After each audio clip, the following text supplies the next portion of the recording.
Hello and welcome back to Turf Moorhouse TV. And we are back with a Premier League prediction show. Yay! Club football is back. Get in. Unless you're a Burnley fan, then you've got Man City this weekend. And for the last 3 weekends, you've not been able to see your team get beat. So every cloud. However, thank you very much for joining us. It's absolutely amazing. Thank you for all those returning. If you're new, please do subscribe to the channel. It really does mean a lot. All you got to do is search Turf Moorhouse on Facebook, Twitter, Instagram, YouTube, and all that jazz. You know the rest. However, we do have guests, and we will get right into it. So, I say we'll get right into it. First and foremost, it is Autism Awareness Week this week, running from the 29th of March to the 3rd of April. So we are supporting the Autism Awareness Week, and here's just a little intro about us.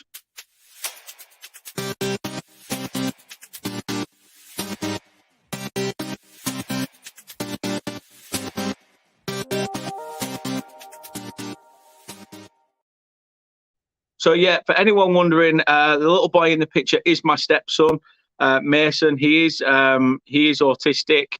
He's on the autistic spectrum, and as I say, people with autism are no different to you and me.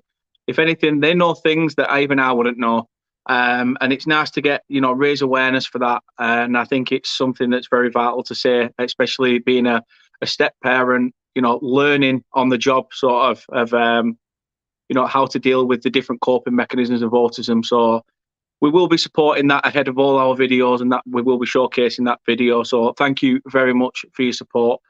But other than that, we are here to talk the Premier League, and I've got two stalwarts of the Premier League. I mean, Chris has been here since it started. So to be fair, we all have, haven't we? We're all born pre-90s, so that's not too bad. I didn't think about it then. But first and foremost, Chris, how the devil are you, sir? What are you chuttering on about? Can I first of all say, great cause, mate, when nicely presented. Backing you 100% on that, mate. Oh, cheers. Thank you very much. More to the point, I see there is some merch on show, Christopher. Always. How the devil are you, sir? I like it. There's the Leicester Till I Die badged T-shirts behind there. Hashtag Leicester Till I Die. We've got everything bar the underwear. That's still on its way. But go on to, if I may give it a plug, LeicesterTillIDie.com, the website /shop, and you will find all the merchandise there. Not a problem, Chris. And feel free to elaborate and tell people where they can find your YouTube stuff and the videos that you do. Yeah, YouTube, Leicester Till I Die TV, Instagram, Leicester Till I Die 1, and Twitter at Leicester TID. I did start a TikTok, but it kind of just I've about 2 videos up, and that was it. Yeah, sorry. I think I've done the same, 2 videos and sort of sacked it off. And we've also brought Doug back as well, because it was unfair to only give him 4 games to predict. And I mean, to be honest, Doug, I'm looking at it, and out of those 4 games last time round, you didn't get any of them right. Yeah.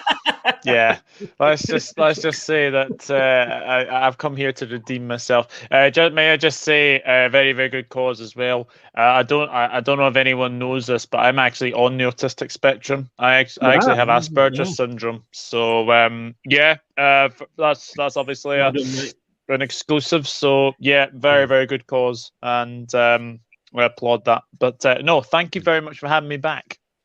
No, it's good to have you back.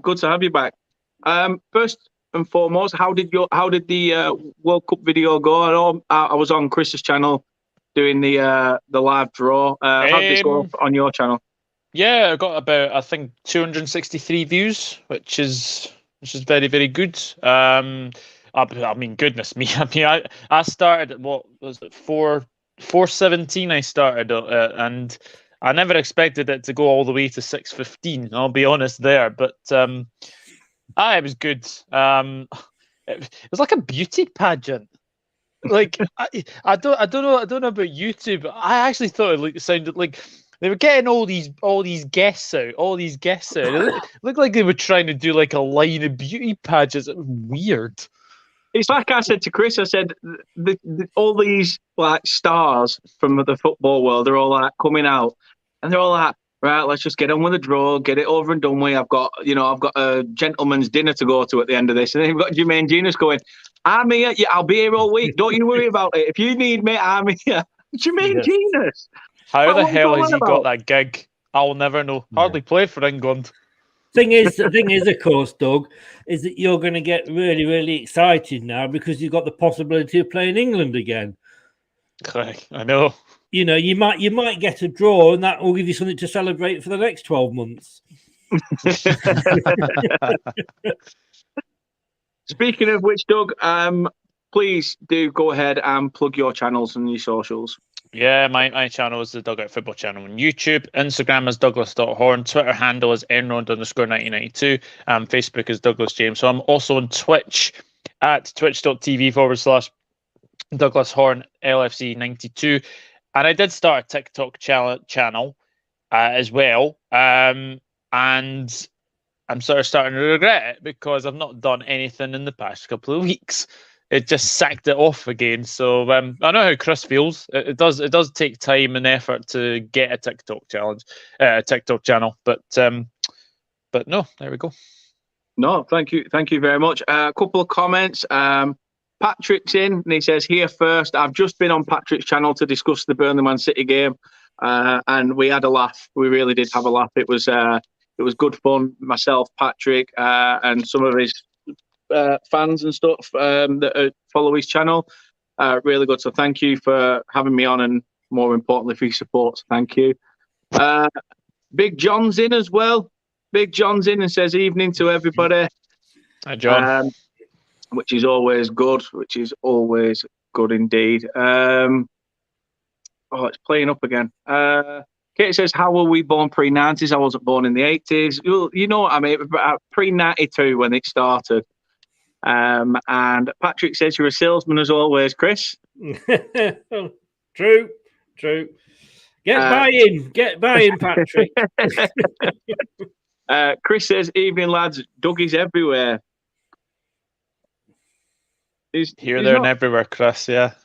I don't know why it's running so slow on my laptop for some strange reason.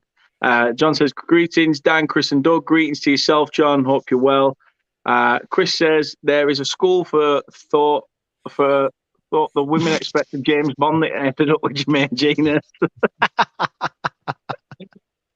And as Kate says, autism doesn't define you. It's just a small part of who someone is, who has it. Mason is the brightest boy, and I'm proud to be his mum. Yeah, and I'm proud to be his stepdad too. You've hit the nail on the head there, Kate. He's full of beans, and he's easier to manage than the other two. So he's, everything's fine. Everything is fine. The other two are girls, aren't they? Though, I mean, let's be honest. Yeah, that is true. And Renee's in. Renee's in as well. She says, hey, Chris, Dan, Doug, how the devil are you? We are all good, Renee. We are all good. What workout are we on today, Renee? What workout are we on? Arms, legs, a bit of everything? Keep us posted. Let us know what you've been up to today.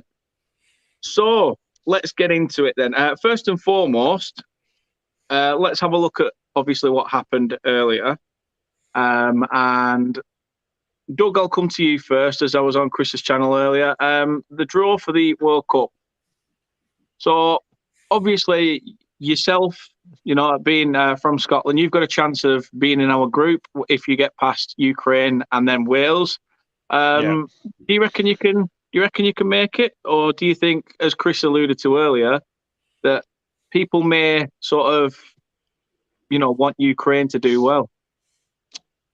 There is an aspect of that, for sure. I think the thing is, I think Ukraine are a little bit preoccupied at the moment, and obviously with the war and obviously what's happening in there.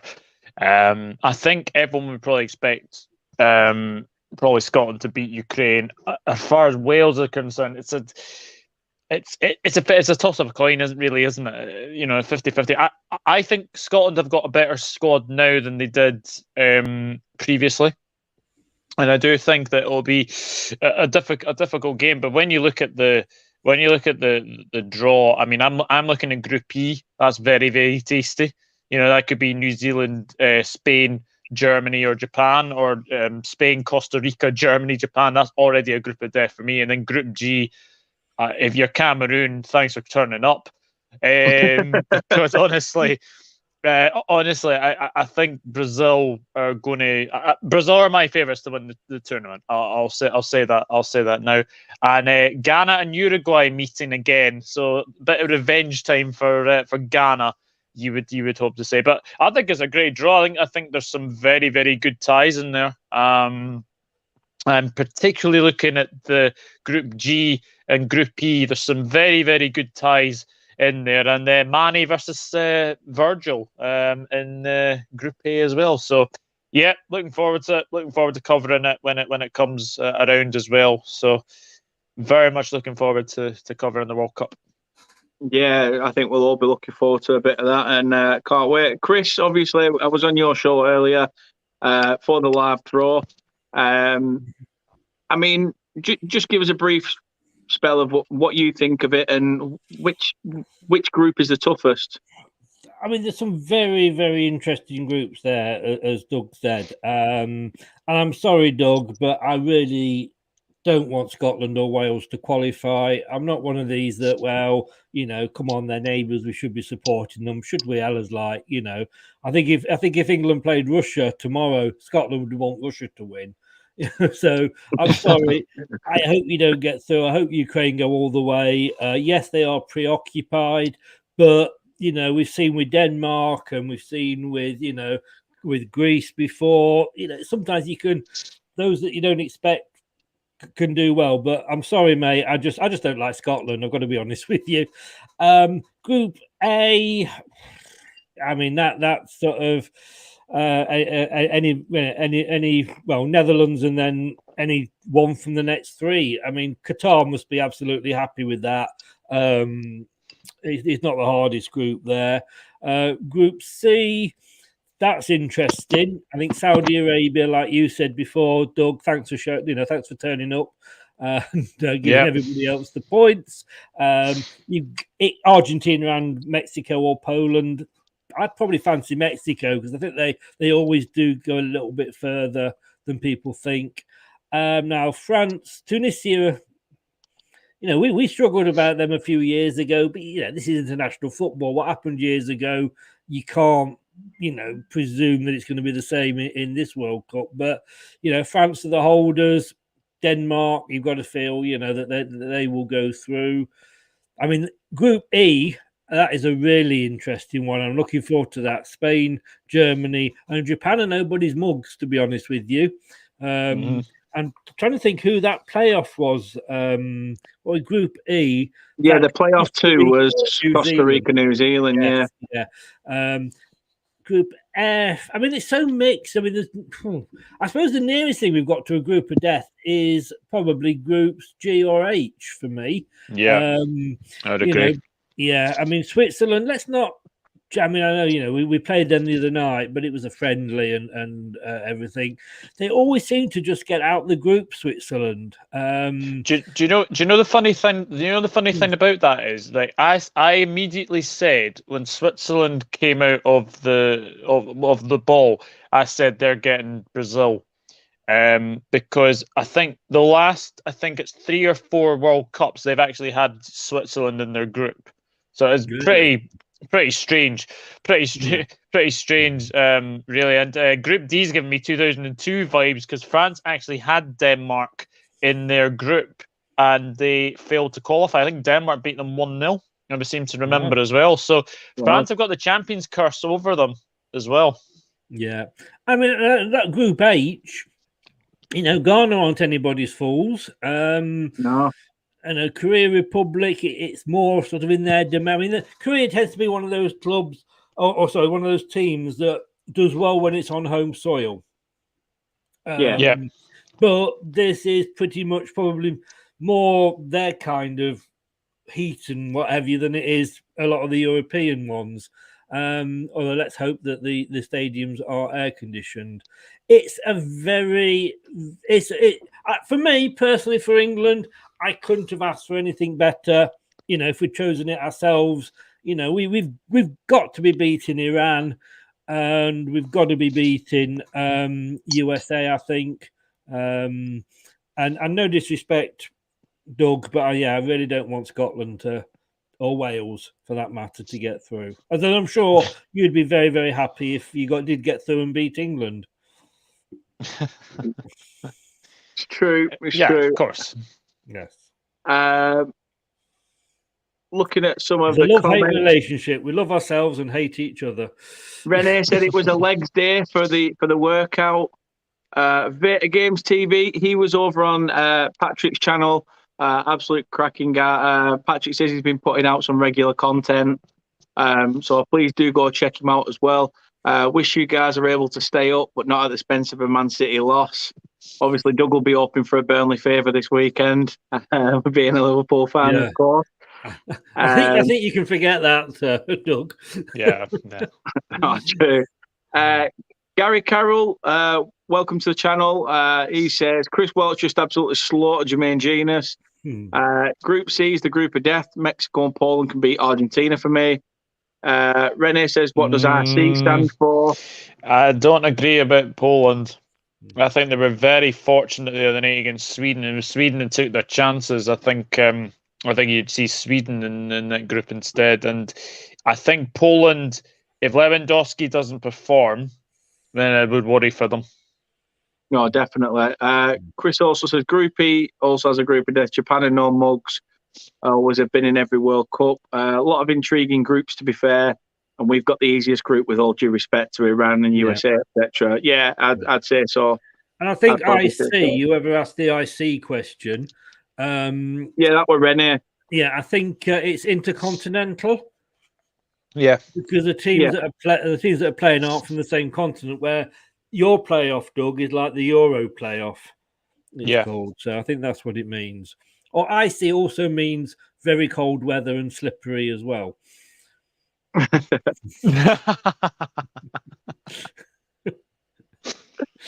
or what my Coke was like the other night. So, without further ado, let's get into the actual Premier League predictions. And here we have it. We have match week 31 fixtures. And everybody else can get involved in the chat. Let us know what you think. But we will start off with the first game of the weekend, which I'll come to you first, Doug, since it is your game. And it's Liverpool-Watford at Anfield. You should feel comfortable in this one, really, knowing it's Watford. But then yet again, it's a pivotal time of the season where teams at the bottom are still fighting for points and to get out of it. So it could be a tricky game. How do you see it? I think it is. I think it is a tricky game, if I'm being honest, because the way that we've been, the way Watford have been playing. I think the last trip to Merseyside was a 5-2 win against Everton. We know how bad Everton have been this season as well. But something that does give me confidence, and the fact is the last couple of games between Liverpool and Watford have ended 2-0, 5-0, 5-0, and 5-0. So that gives me a little bit of confidence going into this game. Everyone will be back fit, and I think this is the time that Mo Salah will be a very, very angry man. And he absolutely loves playing against Watford. I think he's got more goals against Watford than any other side in the Premier League era for Liverpool. So I can't see anything other than a comfortable Liverpool victory. No, that's fair assessment. Chris, as I said then, Watford, we all know your thoughts. But can you see them getting anything here? I mean, but again, this is sort of a similar game to the Burnley Man City game, which we'll get onto later, where, it's a team trying to fight for something at the top, and it's also a team trying to fight their way out of a wet paper bag at the bottom. How do you see it? But, in fairness, Burnley have a bit of backbone to them. Watford haven't. And I'd just say just stuff them for us, Doug. Let's get them out of here as quickly as we can and get some decent football clubs up. I mean, I popped onto Doug's show later just to share some extremely funny and humorous jokes, but I did also mention there that I went for a 5-0 Liverpool win, and I think it's going to be that again. I just think, you are so close to getting Man City. You've been reeling them in, and you won't go and cock it up against Watford. Klopp won't let you. No. Bye, Watford. Just turn up, let them score, and bugger off home again, because that's all you're worth. You're just making the numbers up. No, I'm with you. I'm with you. I think Liverpool have got this in the bag. You can't really say anything other than that. Chris has even said he's gone for Liverpool 3-1 over Watford. So I think it is a clean sweep for a Liverpool win. How was the table looking, by the way? You never mentioned how the table was looking for us in the prediction league. Yes. Of course you'd like it to be mentioned, Chris. Why wouldn't you? I don't know. Who's top? So this is, well, let's put it this way. Doug is open in terms of, from a guest perspective, to do a Bob Marley with a redemption song and pull something out of the bag this week. The guests are on 33. Myself is only one in front on 34. Kate, however, I know I'm below my own partner and I do a football channel. I'm going to cry at the end of it. I do every week. Kate's on 38. Ooh. And Chris is in the lead still with 2 on 40. So it's still very close. It could still all change. However, you are in the lead, Chris. You are in the lead. I just thought I'd ask. You normally mention it at the start, and I thought it would be remiss of me not to remind you. For your viewers, I'm sure, wanted to know. Of course they did. They did. So moving on to the next game. Doug, I'll come back to yourself. Brighton Norwich. Now, Norwich under Dean Smith have been a lot harder to beat than the Norwich under Daniel Farke. However, it seems that Norwich have sort of gone back to that, sort of similar way that they had under Farke, where they've not been getting the results that they want. Dean Smith is a good manager, and if anyone's going to keep him up, it's probably going to be him. But it's just too little too late. Brighton have been up and down in recent games, but, being at home, do you think Brighton have the home advantage in this one? Well, you said that Brighton have been on a bit of a downer. I think they're in freefall. I actually do. I think they are an absolute freefall. I don't know. I don't actually remember the stats. But I think it's like 5 or 6 defeats in a row now for Brighton. Yeah. Look, I have to say that this game is likely to be last on match of the day, because I don't see many goals in this game. Norwich are Norwich. And yeah, Dean Smith might have done a very, very good job, but for me, Norwich are doomed. They're not coming back. They are not coming back from this. So, because of that, it's the first tough one of the week to call for me, because, as I said, Brighton are an absolute freefall. Norwich are Norwich. It's not going to be a classic. Let's put it this way. I'm going to go for a narrow Brighton home win. Nah, it's all about opinions at the end of the day, and that's, everyone's entitled to them. I think you're right. It's a very tough game to call, Chris. We all said at the start of the season, Norwich, you've come up, you came up with a C at the side of your name, you're going back down with an R. Do you think it's still the same? As they always seem to do at the moment. Another team that needs to get out there as soon as possible. You're just sucking the air out of the Premier League. You used to be a good team. I can remember, John Dean and all those guys, and you were in the European Cup. And now you're just a joke club. You and Watford are the joke clubs. I don't want you to go. I want you to go down, stay down, don't come back up, and let other teams that have got a chance to do something take your place. So just go and disappear. And the fact that I'm wearing yellow here does not mean that I have any love at all for Norwich. I don't hate the fans or whatever, but I just think the way those two clubs are run, Watford and Norwich, just disappear. Just find a black hole and go and disappear in it somewhere. This is the game of the two teams that have both lost 5 in a row. And I would say to all those managers and all those people there that were saying that Graham Potter is the Messiah, the next big thing, that he should be England manager. Yeah, where are you now? Because I tell you what, Brighton aren't anywhere near what I thought they'd finish, and they started off very well. Doug summed it up. They are in free fall. They've fallen out of that plane and they forgot to get a parachute. This is going to be last on match of the day, and it's going to be a boring draw. Boring draw. No, I think I'm sort of same as Doug, and I just think that Brighton may nick this one. To be honest with you, I'm just trying to write down what I predicted. No, I'm just laughing at what Kate said to you. Yeah. I did put it up on the screen. No, I haven't put that. Right. Norwich will just look like Norwich, Watford. I think you could probably put West Brom in there as well. They're just yo-yo clubs. Yeah. Come up, come down, come up, come down, come up, come down. It's just boring. But they didn't used to, did they? They didn't used to. That's the thing. No. That's the thing. That's the thing that they never used to. But it's just you just get clubs that do that, and it starts to get a bit tedious, starts to get a bit boring.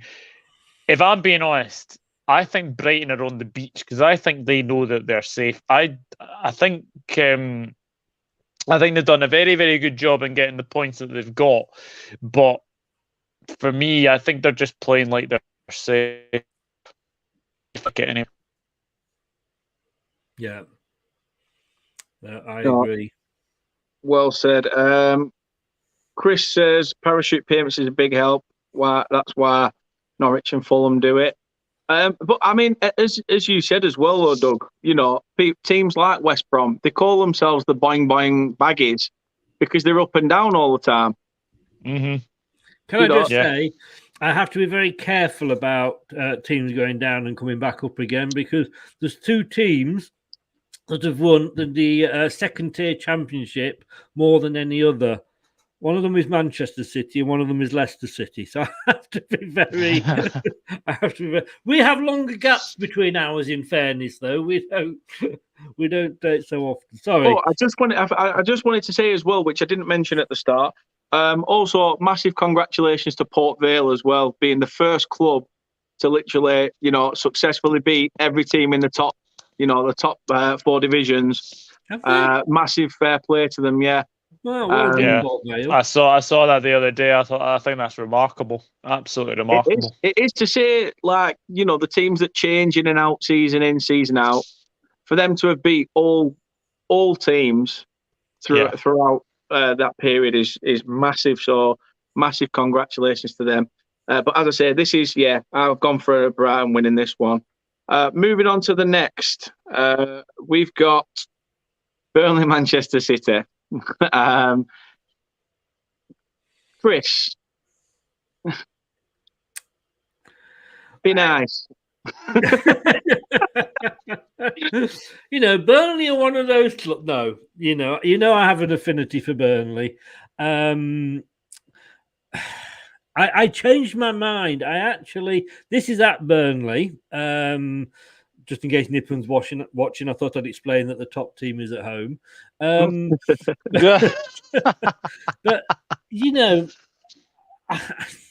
I started off, and you were watching the show at the time, weren't you, Dan? When I was doing my own prediction show, and I actually started off going for a draw for this one, as I thought Burnley might just frustrate Man City.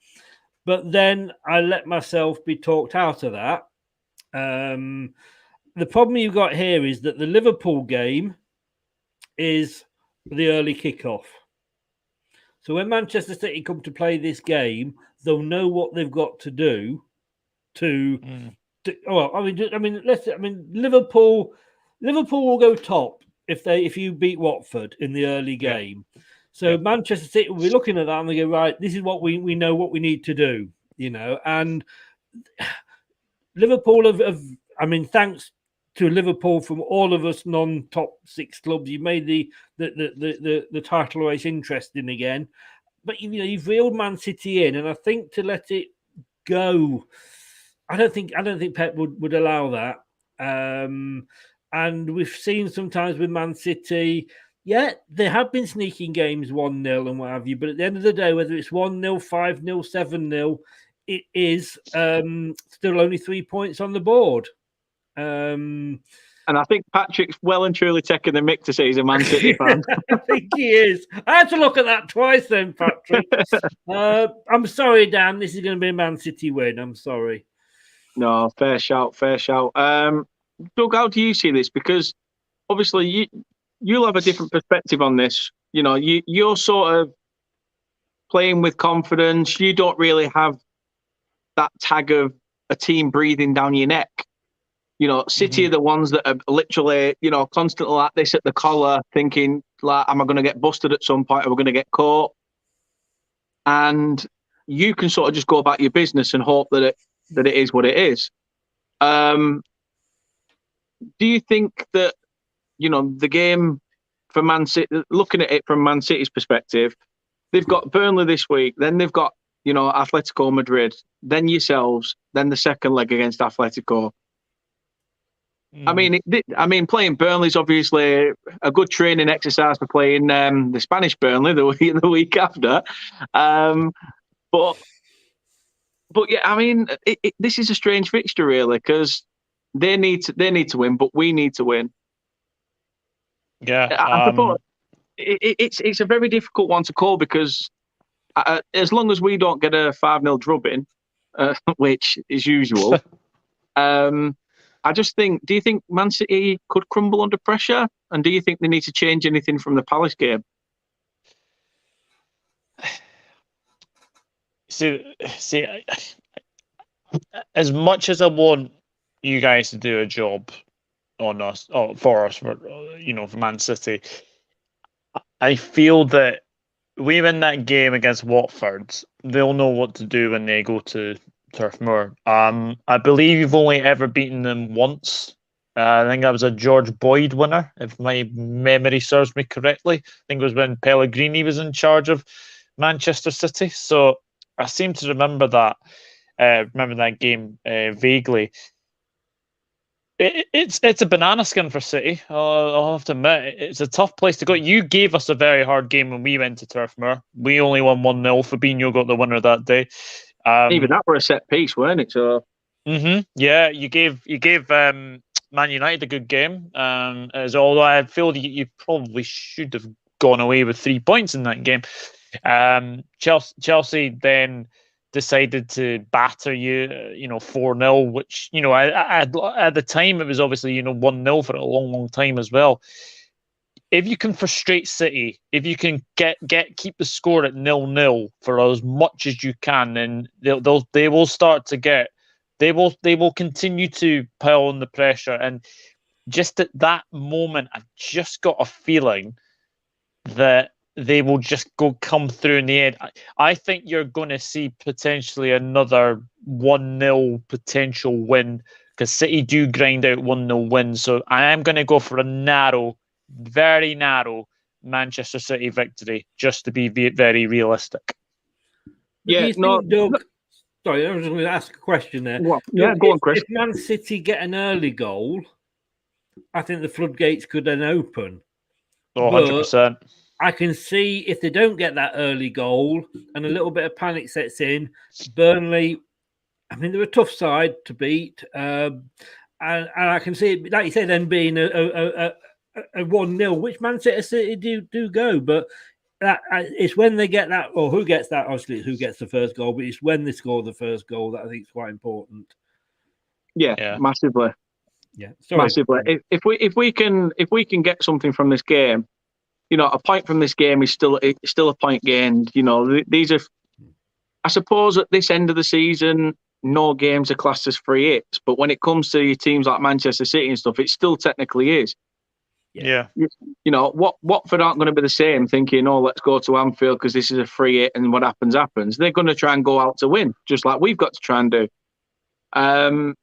It's going to be a very difficult game, as you say. I've gone for a draw. And I don't know why. I've had enough belief in Burnley this season. They've not repaid the faith. So I don't know why I've done it to myself again. But, it's just what we do. I think if we get a point, I'll be very happy with that. The big games, obviously, on Wednesday, which we'll allude to as it's the final game we'll chat about on this predictions show. So we'll move on to the next one. Chris, back with you again. And Chelsea against Brentford. They've, put a few results together, Brentford, recently. They're trying to get themselves out of it. Are they now out of it, in your opinion? I don't think they're going to go down. I think they're safe. And, they had the good start, which, in fairness, unless you are, Watford or Norwich, most teams that come up have a good start because it's a new team. They play a different way. We don't know their styles when they come up. But they have, fallen off recently. I mean, I'm just looking now. Brentford are down in 15th. They've only won 2. In the last 5. Unfortunately, sorry, Dan, but that was against yourselves and Norwich. Yeah, and those are the games they needed to be winning. Those are the games that they're around, teams that are around them, they need to be beating. But I do, like I say, I think now it's just a case of, they've got that 30 points. Will that be enough? I think they'll get enough points between now and the end of the season to stay up. I don't think they'll come away with any points from Stamford Bridge. If it was at the community centre stadium, possibly. But at Chelsea have got a point to prove at the moment as well. They want to go out and sort of show that they're not being affected by things. And they're a bit like everybody's against us at the moment, backs against the wall sort of thing. So I can see them coming out all guns blazing. So I can't see beyond the Chelsea win. No, fair shout. Doug, sort of echo that sentiment. Chelsea are in very good form. I was quite surprised to actually read this. They're in very good form in the league as well. I think Brentford have picked up recently. Obviously they've had they had a very bad defeat against Leicester. But actually, I have to say, 3 fantastic goals in that game. Like, I think you have to say that Castagna, Maddison, and Visser, 3 fantastic goals. It was very, very. It was a great game to watch. It was a great game to watch, and I thought Brentford had a very, very good account of themselves. They have picked up.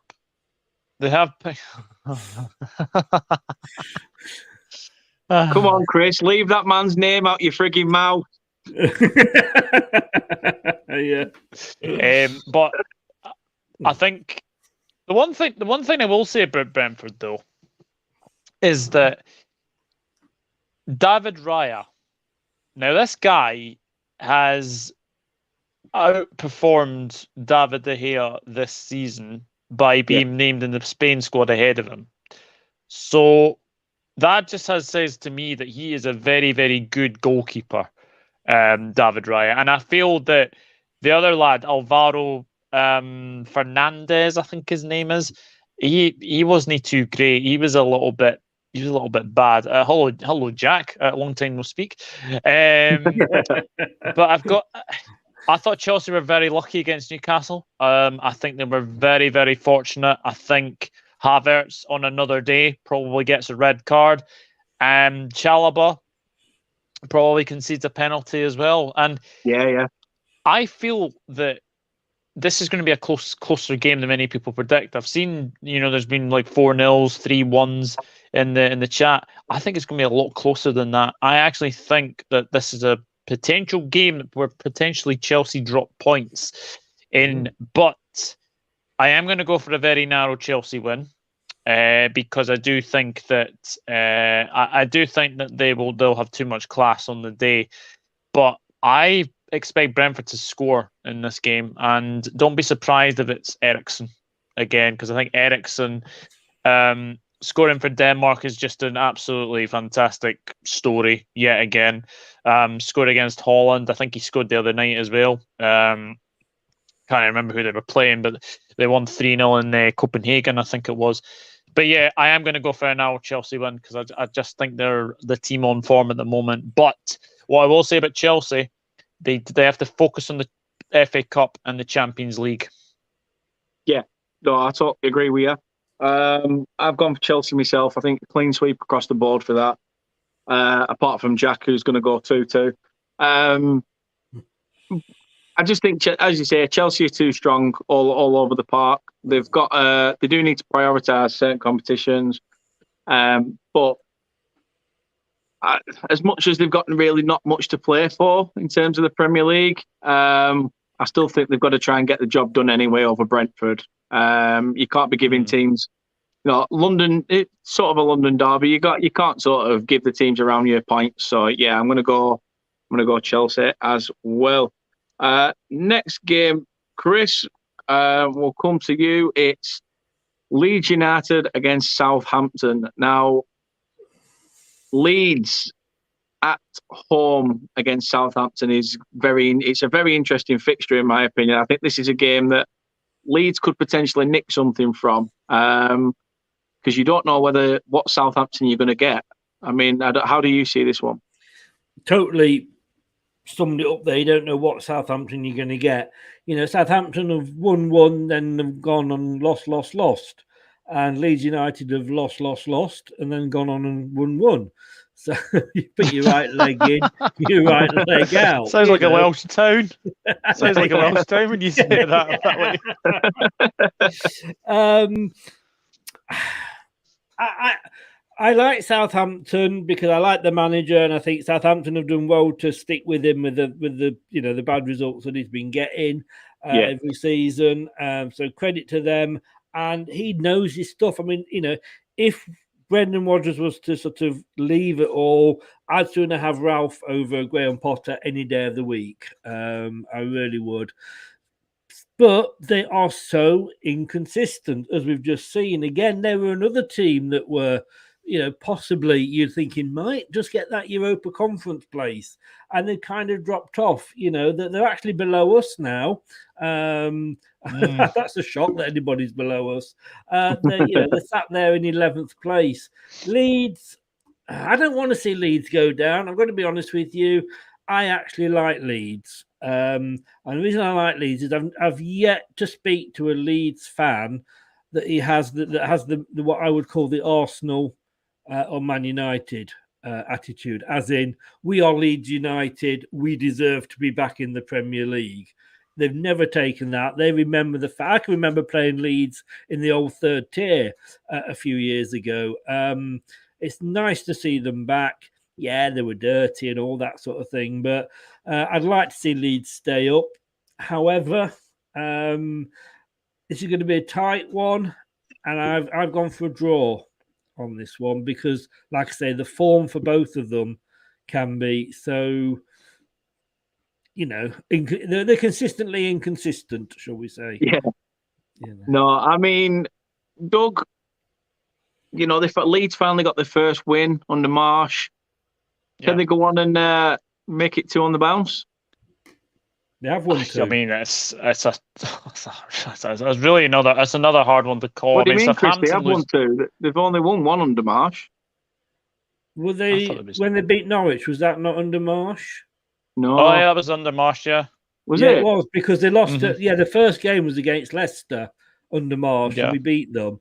Then they lost to Villa, and then they beat Norwich 2-1 and Wolves 3-2, which was the surprise. Right. Oh yeah. That's Yeah. right. That was a crazy game of football as well. Totally. But Southampton losing to Watford was a big shock. I don't think anyone expected them to lose to Watford. It kind of says to me that Southampton are like Brighton. They're on the beach. They know that they're safe. And I feel I've been one of those people that says that I don't think Hasenhüttl will be at Southampton next season. I think that Hasenhüttl needs a bigger club. I think he's taken Southampton as far as he can. And the thing is, Southampton, sell their players in the summer. They always do. They're a selling club. Leeds will be buoyed about the 2 wins in a row. Very, very good as well. And I have to say that Dan James must be one of the most frustrating players I think you'll ever likely see. I watched that Wales Austria game. I could count about 5, 6, 7 opportunities that Dan James had where he could either pass to Bale, pass to Ramsey, and instead he goes on a mazy run and it goes straight into the goalkeeper's hands. He must frustrate the living daylights out of Wales fans. He must frustrate the living daylights out of Leeds fans. But Leeds are getting players back at the right time. Bamford's coming back. Phillips is coming back. I think Ayling might be coming back. Dallas is coming back. So because of that, I'm going to go for a home win. I'm going to go for a Leeds win. I thought you were going to burst into steps then, Doug. 5, 6, 7, 8. But don't you'll get Dan excited. So I thought I was back at a concert then. To be honest, I've gone for Southampton. Although this was a sort of heart over head moment. Like my heart wants Southampton to win, but my head tells me that Leeds will probably win this. So I went with my heart for a change, and I thought, bugger it. I think I want Burnley needs Southampton to win in a nutshell, to keep the pressure on the teams around us. But we'll see. Obviously, old Numpty Head there has put in another joke. And that's a bad one. What do Scandinavians have on their burgers? What? Sorry, what? What do Scandinavians have on their burgers? I don't know. What do Scandinavians have on their burgers? Sweet potato fries.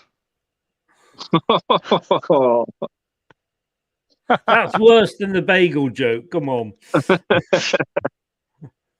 Rennie thought it were a good one, Chris. Well done, Rennie. You'll go far there. I'll go far, that man. Kate says, "You mean you actually do have a heart?" News to me. Ducky says he's gone Southampton 3, by the way. Made it look like I went Leeds. I don't think it did, Ducky. He put 3-0 Southampton, so don't worry about it. Definitely didn't. But yeah, I've gone for Southampton in this one myself, I think. Well, I hope. Out of hope more than anything. Looking at the next one, Chris. A Midlands derby. Now, this is a sort of game where form goes out the window. And when I say form, I mean Wolves looked like they were doing well. Everyone started speaking about them, that they could potentially disrupt the top 6.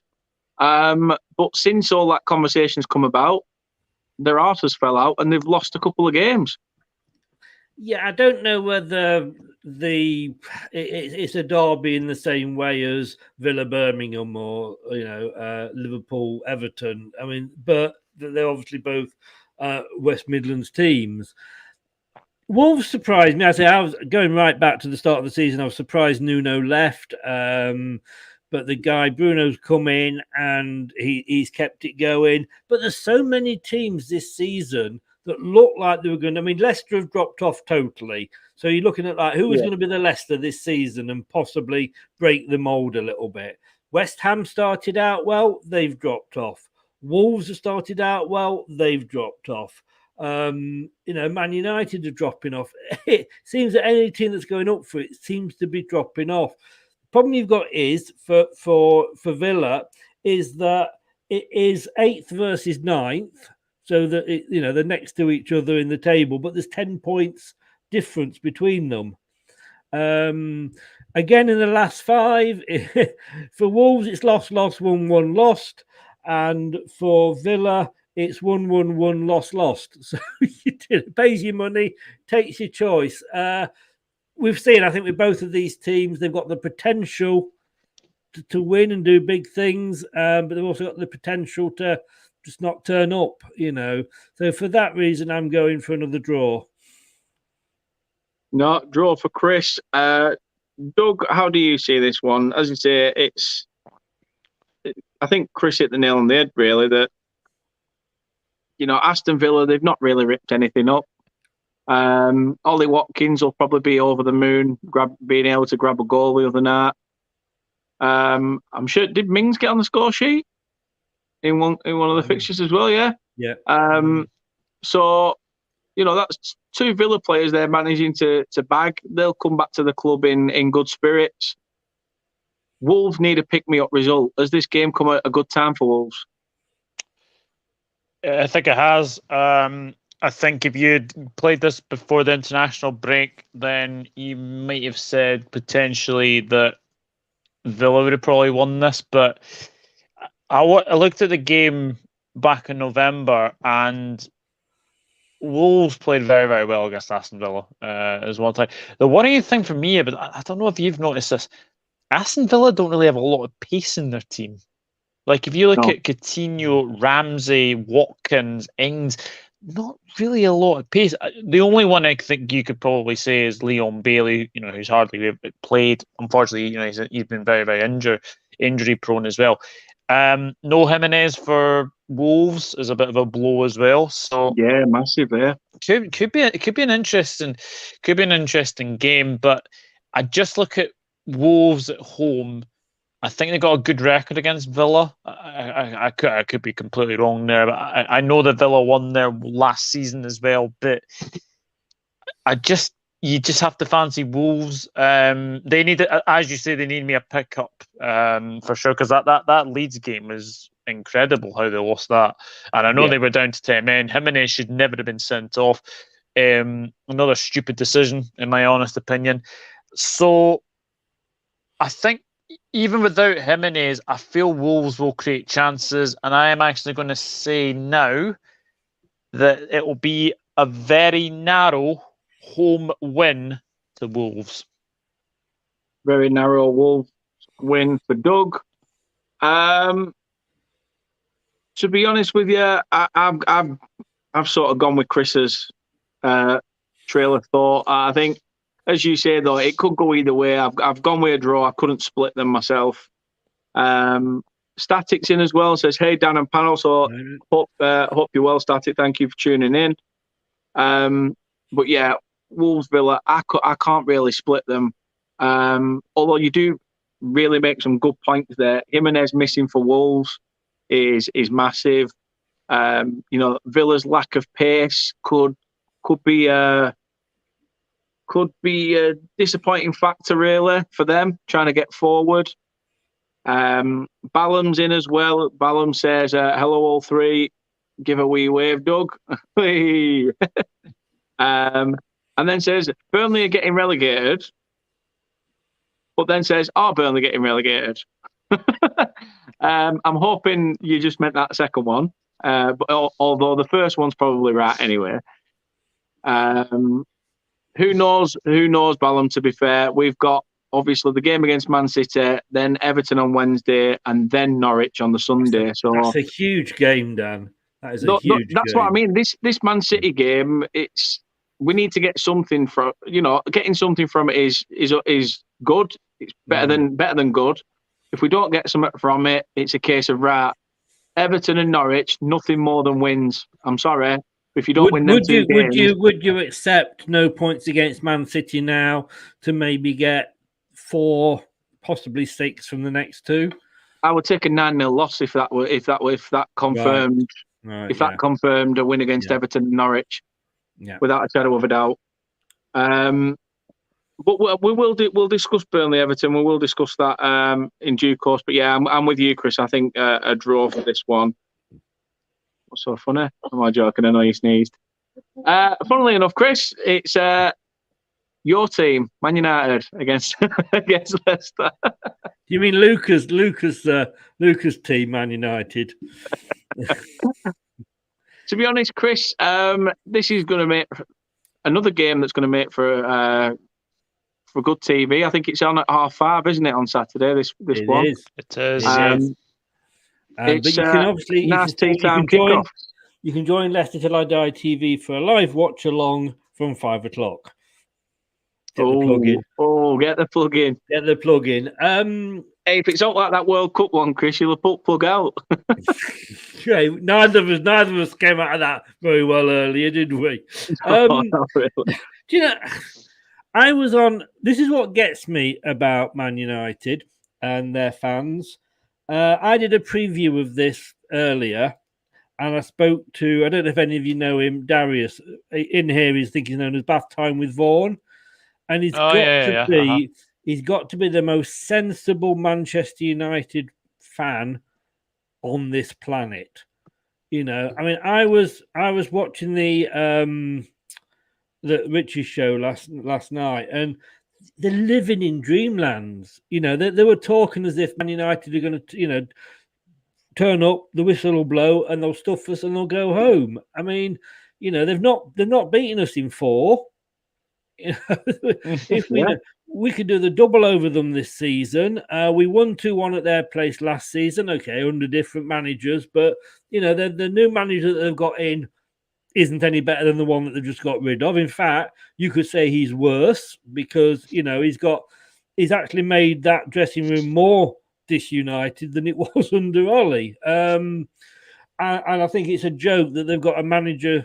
I don't think any team would play or get their hearts out when they know that guy's not going to be managing them next season. They've got a lot of problems. Very similar to Leicester. The people have been saying about Leicester this season or what's going on behind the scenes, blah, blah, blah. Again, this is a heart versus head thing. Manchester United saying, yeah, we're going to get Tielemans at the end of the season. You may well do, but you've got to finish in the top 4 to get him, because if he does leave, he's going to want to go to Champions League football. If you ain't in that top 4, Man United, you ain't getting him. It's as simple as that. Somebody else will get him. He deserves Champions League football. If you gave me a point now, yeah, I would probably take it. And I do a thing, as you know, on my website with the ex-players where we all have a guess at the score. And all the ex-players either went for a Man United win or a draw. And, of course, me being me, I've gone for a Leicester win. Why not? I just would love it. I would, when we beat Man United 5-3, when we first came up, it wasn't the fact that it was 5-3 or anything like that. It was just the look on the United fans and players and managers' face that, like, how dare you do this? No, that's true. That's true. So I guess we can put you down for a Leicester win then, Chris. Oh, please do. Yes, please do. So, Doug, we'll come to you, the impartial party in this one. How do you see it? Man United have a point to prove to try and keep that top 4 hopes alive, and it's fading. It's fading with every game that comes for them, in my opinion. But how do you see it? Good. I'm sorry, but Manchester United have the highest wage bill in the Premier League. The amount of wages they gave to average players is incredibly insane. I mean, they've just given Bruno Fernandes a new contract. Look, Bruno Fernandes is a great player, but he goes disappearing in the big games. And if you wind him up, he will snap. And I feel that Leicester have got players that can definitely wind him up. And he's been very, very fortunate for me. I think he's been very fortunate he hasn't got a red card, if I'm being honest. Edison Cavani, we've hardly seen him because he's Manchester United's version of Jack Wilshere. Yeah, he's always injured. Injured. Yeah. Always injured. Ronaldo looks like he's out of the weekend as well. Wasn't pictured at the Lowry, so he hasn't travelled. I think Ronaldo, but apparently that's normal for him. Apparently, he does quite often going off and do his own thing. His girlfriend's pregnant. Okay, so he might. That's fair. Yeah, playing football on another pitch. Ndidi injury is a bit of a blow, but Leicester have got players that can hurt you. Maddison, Tielemans, Daka, Vardy, he's fit, Harvey Barnes. And the thing is, for me, I look at this game. Manchester United are inconsistent as anything. Leicester have obviously got the Europa Conference League coming up as well. Manchester United's season is over.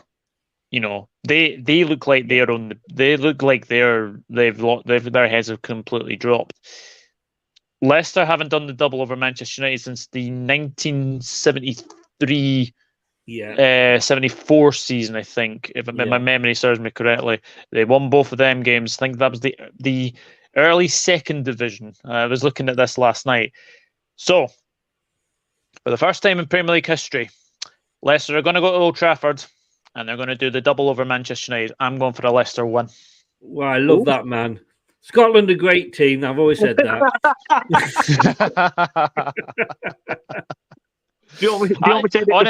Honestly, Chris, I think you're going to Old Trafford at the right time. Harry Maguire looks as useless as anything.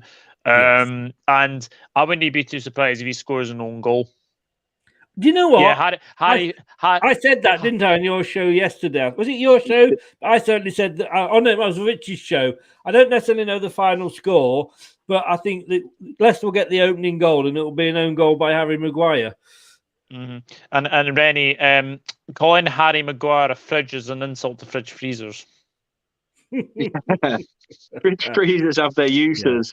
Just chill. They chill and they stand tall. They stand tall. They do. They do a really good defensive job. I know. We were saying before. Rennie's just made a point there that indeed he is out for the rest of the season. Yeah, we've got Mendy who won with Senegal the African Cup of Nations. So he's got a trophy from there. He. At the start of last season, when indeed he was injured, he came in and he did a really good job of standing in for him.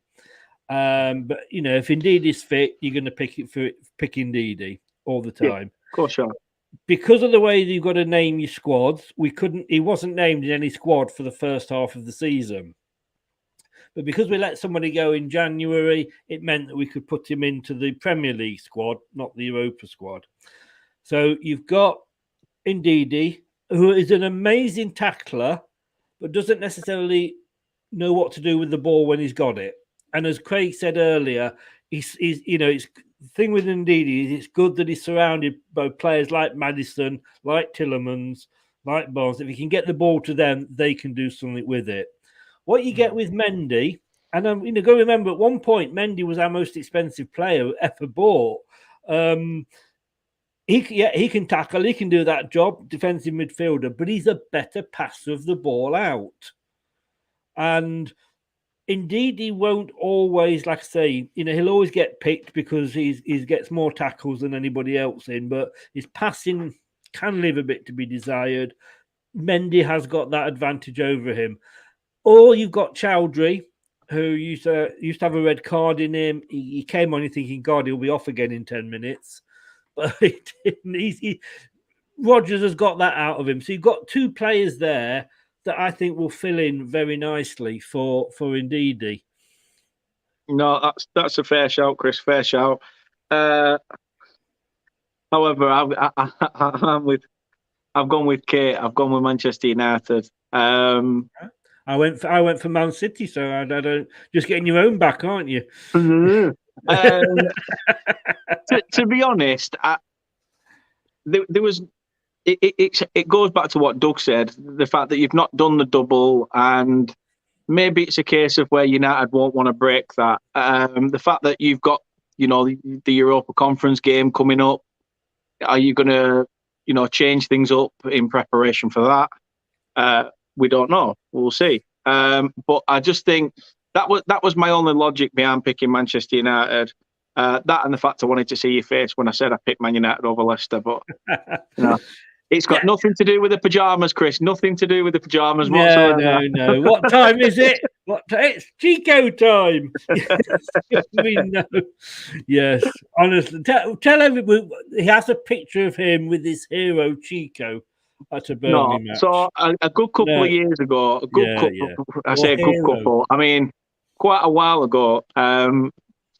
Not long after winning the X Factor, Chico performed prior to kickoff at the Turf, and where my season ticket seat were, the hospitality box was right basically behind where I was sat. So he's finished his performance. Next minute, I'm stood there, and he hears this like foreign voice behind me. So I looks back. Next minute, it's Chico sat behind me in a Burnley shirt. So I just thought, why not waste an opportunity? I'll get a picture. So, who knew how big he would get? Yeah, who knew? Yeah. Who knew? Like I say, we have Bocelli singing Nessun Dorma before we lift the Premier League. You have Chico singing "It's Chico time." No, he could have performed at Old Trafford, couldn't he, Chris, and done its Fergie time instead? He could. I mean, Leicester, just to say that on what you put out, our main aim is going to be the Conference League because there's questions as to whether we'd get in the top 7 or not. So that is the priority, without a doubt.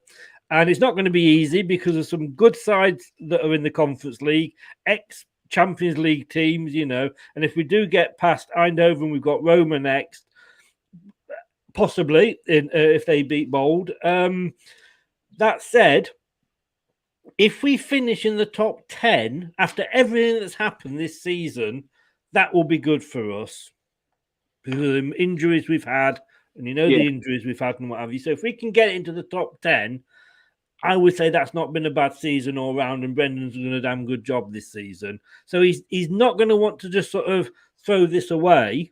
He'll still want to do well because we want to get into that top 10 position. But yeah, you could be right. The European game will probably be on his mind. Definitely.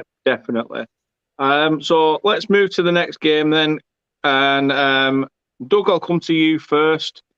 West Ham Everton. Now, this is another tough one, and I only say it's tough because it's that business end of the season now. For some teams, there's only 9 games left. Teams like Burnley, there's 11 cup finals to play. Everton are another team where every game is pivotal for them now. They need the results. West Ham, it's a strange one with West Ham. They don't look like they're fighting for something, but they've got something to fight for. It's a bit weird. How do you see it? I'm going to be honest here. I think this is the easiest prediction of the lot all week.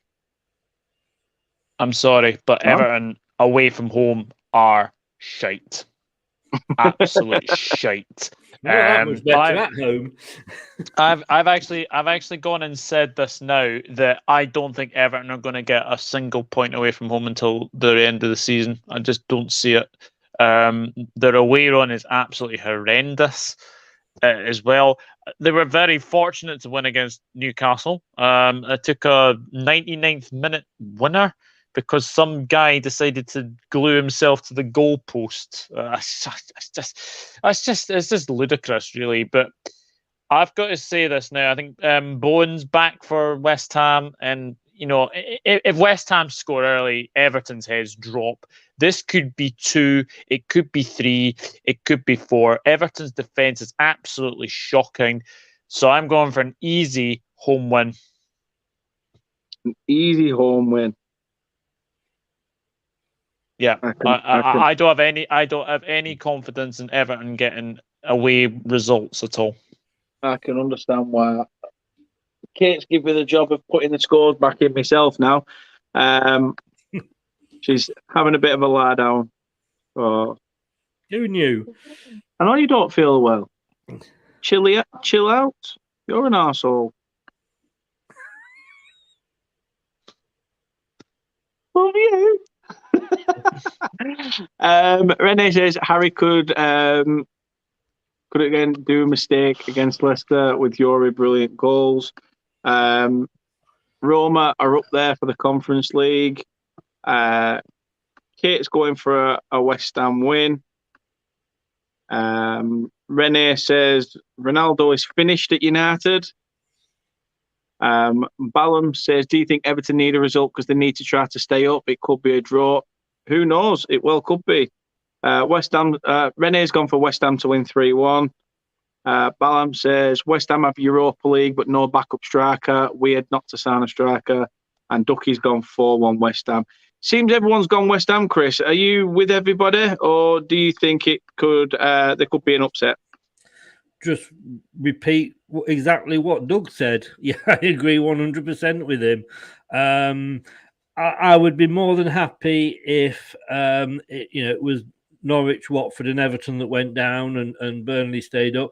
Sometimes you need clubs to sort of go down to turn things around. I mean, it's not just on the playing side. We know there's trouble in the boardroom and what have you. There's a lot that needs to get sorted. And sometimes, like I say, you take a step backwards to be able to take 2 or 3 steps forward. With what happened with Leicester, we went down to League One. Within 5 years, we were in the Premier League and winning the damn thing. So would that have happened if we hadn't gone down? No, because we'd have still carried on as we were and maybe sort of done a bit here and done a bit there with the new owners. But it is, it would do Everton good, I think, to go down. And it'd be nice to see them go down, won't it, Doug? It's let's be honest. I do like to see the big clubs. I'd miss our 6 points over them. Let me just say that. But I actually read. I don't know if you guys have been reading. Apparently, they made a massive loss or something.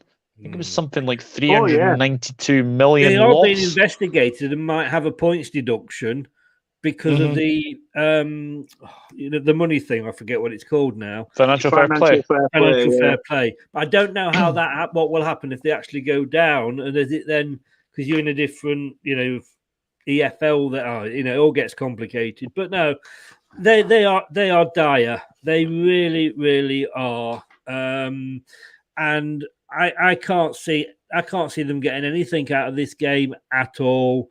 I think West Ham could win this in second gear. I really do. No, that's a fair shout. I will go all on and say this is the worst Everton side I have ever seen in my life. Yeah. I thought Walter Smith's teams were bad. But the thing is, I think everyone's gone for West Ham in this one.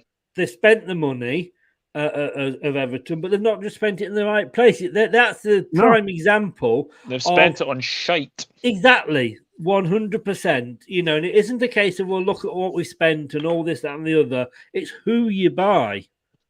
Mm-hmm. No, I agree. They just got the yes, basically, yes. No, I'm agreeing with you guys. We're all in unison there. West Ham absolutely to win this against Everton, and I hope it's comfortably as well. Of course you do. Yes. Moving on to the next one, and we have Spurs Newcastle. Now, Spurs being Spurs, this could be interesting. Newcastle, sort of, they're another team that have dropped off a bit, Doug. They were, picking up results. I think the run that they had has definitely got them out of it. There's no doubt about that. They're safe this season. But Spurs, for me now, I look at it and I think if Spurs want any success this season, it's on the hope that they finish above Arsenal, and that's about it. Yeah, I think you've just summed that up perfectly. Tottenham are a Jekyll and Hyde side. You do not know what is going to come with them, and the thing is as well. This is the kind of result that they would potentially lose as well. But the thing is for me with Spurs is, were they not to get a top four, I don't see Conte being Spurs next season. I think it's been highly documented. He is not at all happy there, as well. Newcastle, I mean, I thought they were unlucky at Chelsea. I thought they were very, very unlucky at Chelsea. But they'll feel now that they're probably safe. I don't think they're going to get dragged into any more relegation trouble. It's all about next season for them as well. So yeah, again, I feel that they're on the beach as well. But this is the kind of result that you'd probably say, Tottenham have got that kind of result in them. Yes, they've had some very good results. West Ham, Everton. Well, anyone beats Everton these days anyway. But Manchester City as well. I have to say, I'm going to. Usually, when it's like Tottenham, Newcastle, like Newcastle got a very good record at the Tottenham Hotspur Stadium. I think they win and draw there a lot, but Spurs at the moment, Harry Kane, player of the month, well deserved as well. Yeah. Son's firing that new Swedish player Kulusevski. I think he's having a fantastic run at the moment. And if Spurs are to win this game, they will probably benefit from an own goal because their third highest scorer this season is own goals. So I'm going to go for a narrow Spurs win. A narrow Spurs win. Kate's prediction. Kate's predicted a Spurs win as well, Doug. So you're not alone. You are not alone on that. Chris, as Doug says, Newcastle, they've got themselves out of it. Spurs, nah. And I know we take the mick and, with the Spurs trophy thing. Just nah. You're trying to say I take the mick with the Daily Spurs? Well, I won't say you're taking the mick. I'd say that you're producing facts. How many days have they not won a trophy now? Do you know what? Funny, I can find that out for you if you really go on, Chris. We love a good statistic on here. I know it's we haven't got the intro, but it's actually now 14 years, 32 days, 5 hours, 20 minutes, and 10 seconds. Oh dear! Do you want to know Burnley's? No, you're all right, Chris. We already know it's 60 odd years. Don't worry about it. However, Chris, how do you see this one? Do you think I'm going to make it? I'm going to agree with Kate and Doug. Newcastle, they're pretty much safe. I mean, Conte, he's the manager that they should have had in from day one. Nuno 100%. Wasn't the manager for them. Nuno they signed because he was a Premier League manager. He was about the 9th choice, but at least they could say, well, we've got somebody Premier League manager, he knows what he's doing. Wasn't the man for them. Conte has come in and, he could come in and demand whatever he wanted if to get that job. And I won't put it past him if he doesn't get what he wants, at the end of the season for him to walk. Someone's going to go into Spurs, though, aren't they? Someone's going to go into Spurs and be able to say, listen, if you're not going to let me try and take control of this football club and put my own stamp on it, how do you expect us to win anything? You can't expect me to work miracles with the shart and the dross that I've been left with. Yeah. And if anybody can do that and say that to Daniel Levy, it's Conte. You know, I mean, he's got all the balls are in Conte's court. Is Harry Kane going to stop? I mean, we've got a 19-year-old that plays for us that's got 2 more medals than Harry Kane has. So that sums him. Is he going to be happy just to get mediocre mid-table again? I mean, Eddie Howe's done a great job at Newcastle, and there's the arguments about the money and etc. To be honest with you, if I was a Newcastle fan, I wouldn't give a shit.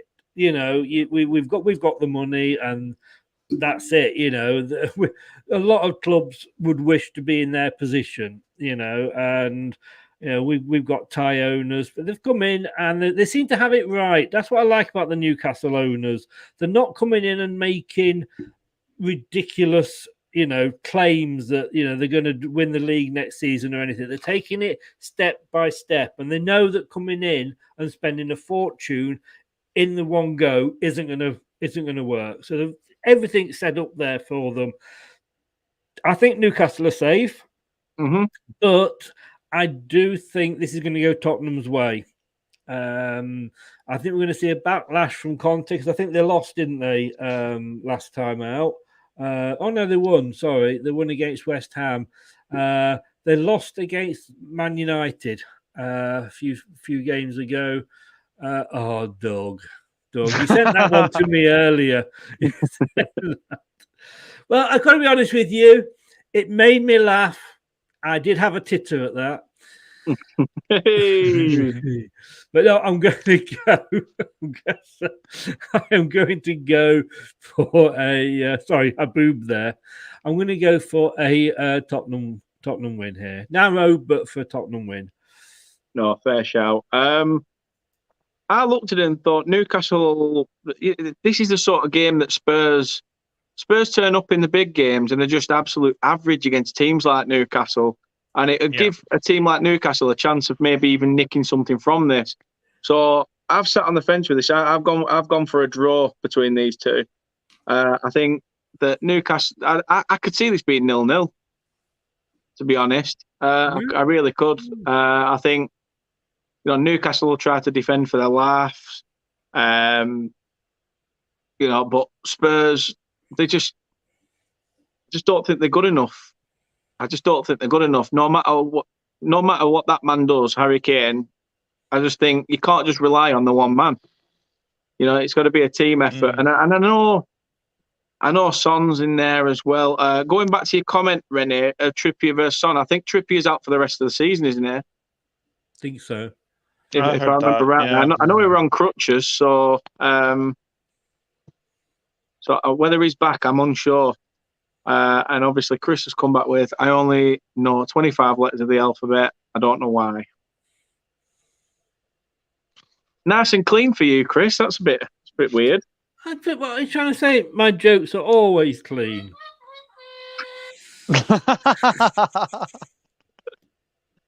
So yeah, I've gone for a draw in this one.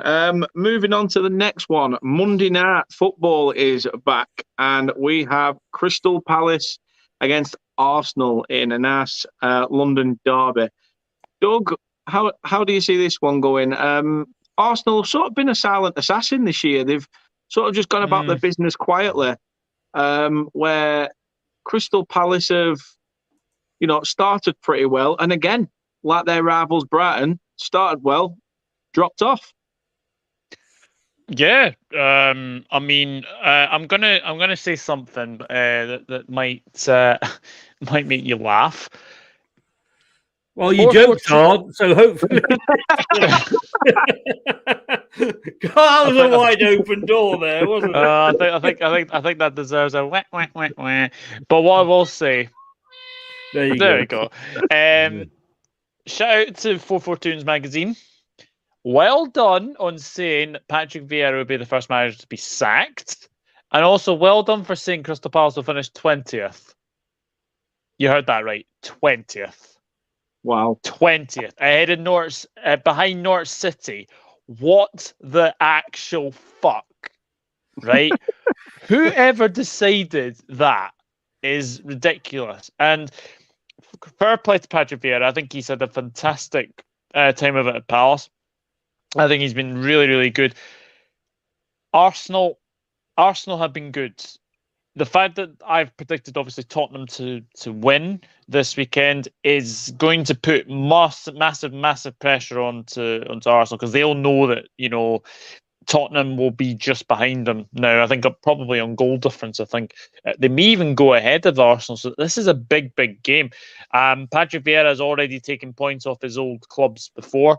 I actually felt Crystal Palace were unlucky not to win against Arsenal at the Emirates. I think it took a very, very late equaliser from Arsenal as well.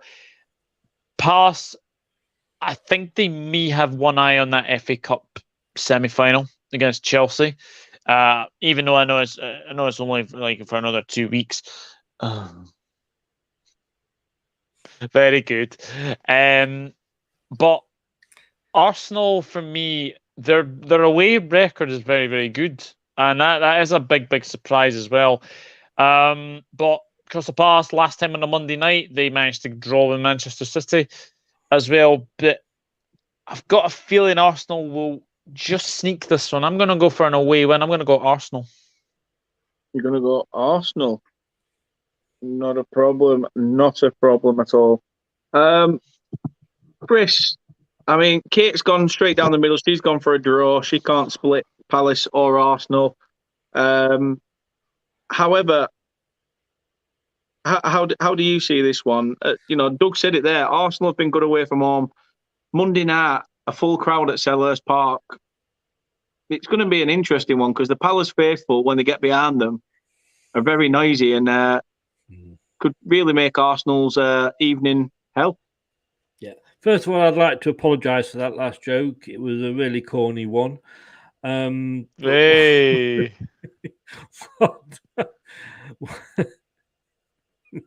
I shouldn't laugh at my own jokes, but then again, nobody else does. I actually thought that Vieira would struggle this season. I thought he's going into a Palace side. Oh, God, what's he writing now? Going into a Palace side that was losing a lot of players at the end, that Roy had, somehow kept up season after season. I couldn't say whether he was going to be the first one to be sacked, but I thought he would struggle. He started off really well. Another one of those clubs.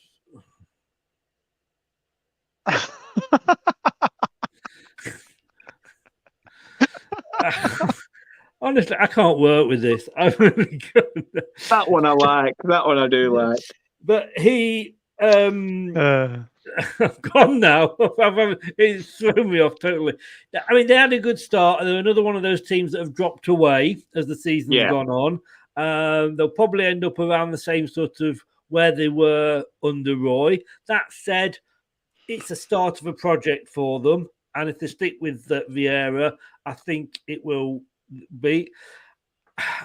Arsenal, you know what? I'm not an Arsenal fan. Thank God. But fourth is theirs to lose. I really think fourth is theirs to lose. I agree. Because I don't think Man United are going to get there. I mean, who wants that fourth place? Nobody, just Arsenal. But of course, they could get fourth, and their fans will still want Arteta out. The weird. But I can see. Don't you be taking sides, Rennie? Come on. My jokes are the best. I'm not having that, Rennie. I'm not having that.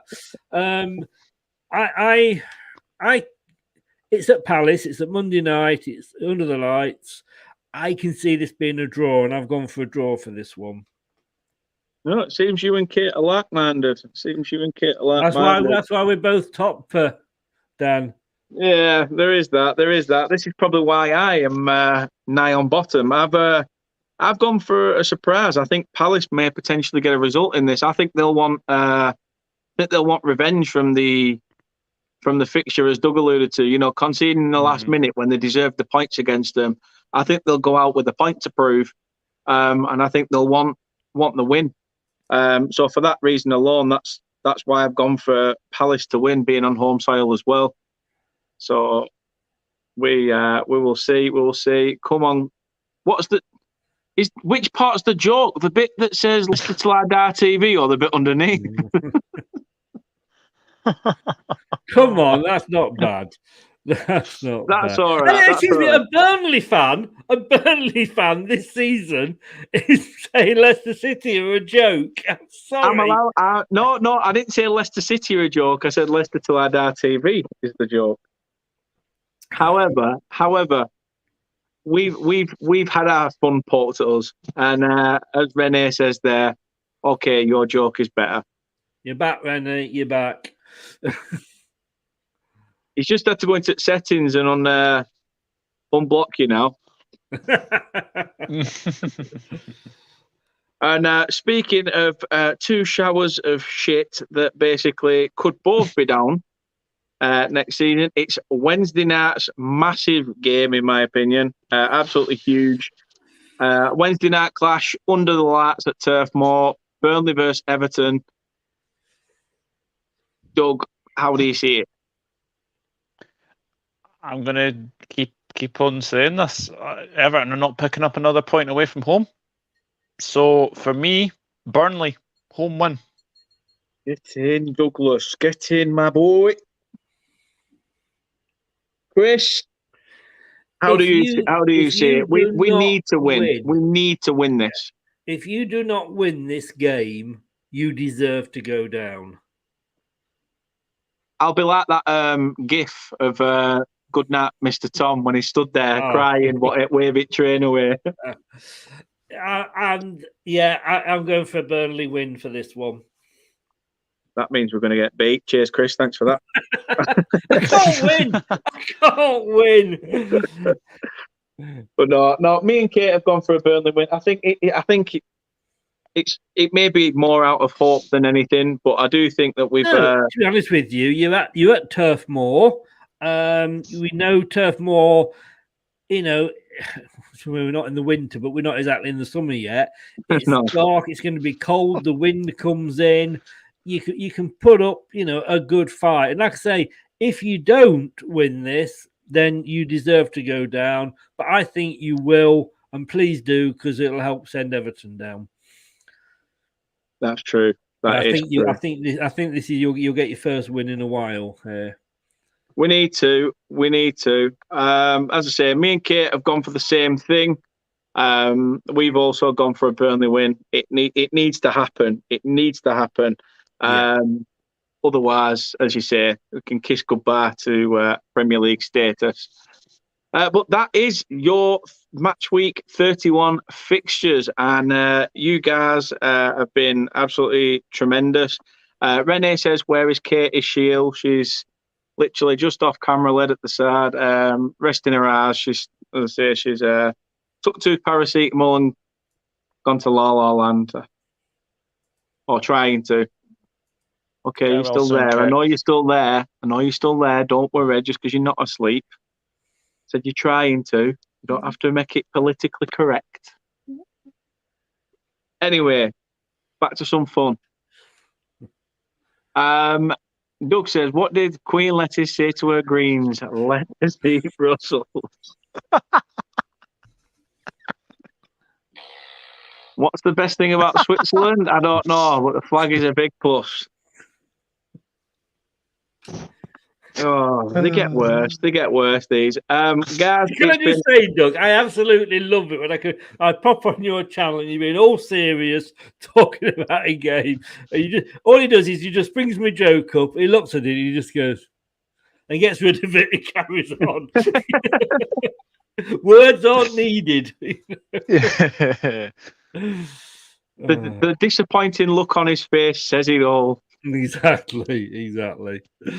Look, guys, it's been absolutely amazing. Thank you very much, both of you, for today's predictions. First and foremost, Doug, where can people find your stuff? And thank you for coming on. It's been a pleasure, Dan. So thank you very much for having me. And it's always nice to do a show with you and Chris as well. We've got good banter between us all as well. So I really do appreciate it as well. You can find me on YouTube at the Dugout Football channel. Instagram is Douglas.Horn. Twitter is Enrod_1982. Facebook is Douglas James Horn. Twitch.tv Douglas James Horn. LFC 92. Happy days. And Chris, again, thank you very much for coming on and giving us your input. Top of the leaderboard still. Thinking you'll still be top by next week? No question, mate. No question. I'm confident. The boys won't let me down. Kate says she doesn't feel 100%. She's wide awake for once. Yeah, that's true for once. But have a fab weekend. Yeah, and we hope everybody has a fab weekend. And as John says, a relaxed Friday night strip. Yeah. Who'd have thought it? Mr. Morehouse has gone teetotal. So we're nipping that shit in the bud. I'll have the odd one or two every now and again, but I'm not doing what I used to do and just hitting it all the time, which was scary. The pains in the liver told me that things need to change. But yeah, thanks, Renee, for tuning in. Really does mean a lot. So, yeah, there you have it. Links to these two legends' channels are in the description below the video. Thanks again to both of you for giving us your input. Everybody in the comments, thank you very much for giving us your predictions as well. It's always nice to get you guys involved. So thank you very, very much. It's back. Premier League football is back, and thank goodness, because I was fed up of watching international dross. So let's get back to Premier League dross. At least you've got a player in the international side. Yeah, well, true. Guys, thank you for watching. Stay safe. Have an absolutely cracking weekend, everybody, whatever your plans are. And we'll see you guys soon with another video. Everybody else, take care.